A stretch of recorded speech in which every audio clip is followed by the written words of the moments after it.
آپ کو اس طرح کی ہر چیز کا منہ توڑ جواب دیا جائے گا. یہ جو دہشت گرد ہیں، جو ایجنٹ ہیں، یہ حقیقت میں دراصل یہ امریکہ، اسرائیل اور ہندوستان کے پیرول پر ہیں.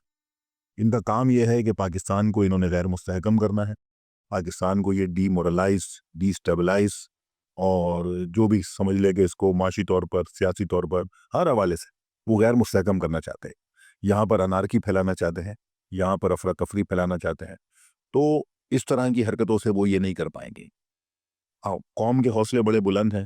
ہم نے پہلے بھی شہدا دیے ہیں، شہدا کی لاشیں، جنازے ہم نے اپنے ہاتھوں سے دفن کیے ہیں، لیکن ہر شہید کو دفناتے وقت ہم نے اسی عزم کا اظہار کیا ہے کہ ہم اس قربانی کو رائے گاں نہیں جانے دیں گے. ابھی بھی ہماری بچیاں، ہماری بیٹیاں جو شہید ہوئی ہیں، ہمارے بچے چھوٹے چھوٹے معصوم جو شہید ہوئے ہیں وہاں پر، یقیناً یہ بے گناہوں کا خون بے ای ذنب قتل.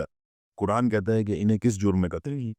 یہی سوال فلسطین میں ہم جو ہے نا وہ اٹھا رہے ہیں کہ انہیں کس جرم میں قتل کیا جا رہا ہے. آج یہی سوال ہم پاکستان میں اٹھا رہے ہیں. اور فلسطین اور پاکستان کا دشمن ایک ہے، وہ ہے اسرائیل، آئیڈیولوجیکل بھی اور وہاں پر جیوگرافیکل. ہم نے لاسٹ پروگرام میں ڈسکس کیا ہے. ٹھیک ہے، اب ہم یہی سوال کر رہے ہیں کہ بے ای ذنب قتلت، انہیں کس جرم میں قتل کیا ہے، کیا گناہ تھا ان کا. تو یہ خون ضائع جانے والا نہیں ہے، یہ بیکار نہیں جائے گا، یہ رنگ لائے گا، یہ ان دہشت گردوں کا صفایا کر دے گا. اور مجھے یقین ہے کہ ہماری جو افواج پاکستان ہے، جس طرح انہوں نے ابھی ہندوستان کو بڑا ایک منہ توڑ جواب دیا تھا جو یہ سارا کچھ ہوا تھا پہلگام کے بعد، جو انڈین گورنمنٹ بدماشی کر رہی تھی، تو ادھر بھی یہ ضروری ہے کہ ان امریکی اسرائیلی دہشت گردوں کو، ایجنٹوں کو، ان کو جڑ سے اکھاڑ پھینکا جائے، ان کی جڑ ختم کی جائے. اور یہ بہت ضروری ہے. اس کے لیے پوری قوم کا اتحاد ہونا بھی ضروری ہے، پوری قوم کی یکجہتی بہت ضروری ہے. اور آپ جیسے جو مفکرین ہیں، جو دانشور ہیں، جو اینکرز ہیں، جو صحافی ہیں، ان کا بڑا کردار ہے. ہم سب کا ایک کردار ہے بطور قوم. تو ہماری اس وقت یہ ڈیوٹی ہے. میں یہی کہتا ہوں کہ بچے وہ غزہ کے ہوں یا پاکستان کے ہوں، یہ دونوں ہمارے بچے ہیں.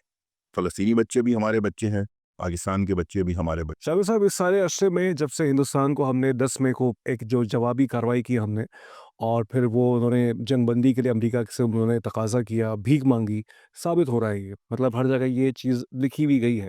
اس کے بعد آپ نے یہ دیکھا کہ جو ڈی این جی اوز ملے کہ دونوں ممالک کے کہ ہم جو ہے جنگ بندی کرتے ہیں. لیکن اس وقت مطلب تھوڑا بہت ہوشیار رہنے کی بھی ضرورت ہے، کیونکہ ہندوستان میں انتہا پسند کی انا کو جو ہے تکلیف پہنچی ہے، ہارا ہے وہ، ظاہر بات ہے. تو اب وہ اپنے ان چلاکیوں پہ تو پورا اترے گا کہ جس کے ذریعے سے پاکستان کو یہ دہشت گردی والی کارروائی جو کہ وہ پہلے بھی کرتے آئے ہیں، اب تو وہ اس میں مزید اضافہ کر سکتے. بالکل یہ دیکھنے میں آ گیا ہے کہ جنگ بندی کی 10 مئی کے واقعات کے بعد جب انہوں نے جنگ بندی کی بھیک مانگی اور امریکہ جو ان کا مائی باپ ہے اس نے درمیان میں آ کر یہ سارا معاملہ رکوا دیا، اور اس کے بعد یہ شکست کی علامت ہے نا. جب آپ میدان میں نہیں لڑ سکے، اب آپ ہمارے یہ بچوں کو کب مار رہے ہیں. اے پی ایس میں بھی یہی کیا تھا، پہلے بھی کرتے رہے. تو میں ان کو کہتا ہوں کہ بھائی اپنی فوج کو کہو تھوڑی غیرت کرے، اگر لڑنا ہے میدان میں آ کے لڑیں. اپنی ایجنسیوں سے کہو کہ غیرت کا تقاضا کریں، آئے میدان میں لڑیں. تھوڑا اپنی لاج رکھیں، اپنی تاریخ کی، اپنی ثقافت کی لاج رکھ لیں، جو ٹوٹی پھوٹی ہے جیسی بھی ہے. تو آئے میدان میں لڑیں. نہیں لڑ سکتے تو اعلان کریں، کہیں کہ بھائی ہم یہی دہشت گردی کریں گے. ٹھیک ہے، پھر ہم آپ کو اسی طرح سے وہ نمٹیں گے. ہمیں دہشت گردوں سے بھی نمٹنا آتا ہے، اور دہشت گردوں کے جو باپ ہیں ان سے بھی نمٹنا آتا ہے. تو یہ ہم وہ نمٹیں گے، بطور قوم بھی نمٹیں گے، اور بطور جو ہمارے ادارے ہیں گورنمنٹ کے، فوج کے، وہ بھی نمٹیں گے انشاءاللہ. انشاءاللہ. اور ظاہر بات ہے، بلوچستان ہو، پاکستان کا کوئی بھی صوبہ ہو، کے پی کے اندر بہت سے معاملات ہیں. یہ دو ایسے صوبے ہیں جو سب سے زیادہ ڈسٹرب ہیں اس وقت دہشت گردی کی وجہ سے. اور جب ہندوستان سے جنگ ہوئی تھی تو یہی کوششیں کی گئی تھیں کہ پاکستان پہلے ہی جو ہے وہ آکیپائڈ ہے ان ٹرمز آف جو ہماری آرمی ہے، جو آرم فورسز کے جو نوجوان جو ہے وہ جس طرح سے کنفرنٹ کرتے ہیں دہشت گردوں کو on the western side of the border. اب ان کو کسی طرح سے eastern side of the border پہ بھی انوالو کر کے دیکھ لیا ہندوستان نے کہ ہمارے حوصلے جو ہیں وہ پس نہیں ہو رہے. میں یہ کوئی پیٹریوٹزم میں بات نہیں کر رہا، میں بہت سے حوالوں سے آرمی کے کنٹروورشل رول جو کہ اللیجڈلی ان کے ہیں پولیٹیکل معاملات، تو اس پہ بھی تنقید میں بہت کرتا ہوں. لیکن انہوں نے یہ ثابت کیا ہے کہ ملک کے دفاع میں ان سے بڑی کوئی طاقت نہیں ہے، چاہے تینوں جو ہماری افواج ہیں، چاہے وہ بری ہوں، فضائی ہوں یا پانی کی ہوں. تو ان سب کو سلام ہے. ڈاکٹر صاحب، آگے چلتے ہیں. ایک ایسا موضوع جو آپ کے دل کے بہت قریب ہے، اور آپ کی وجہ سے مجھے بھی اب اس پہ دلچسپی بھی ہے اور میں پڑھتا بھی ہوں. اور تکلیف یہ ہوتی ہے ڈاکٹر صاحب، پچھلے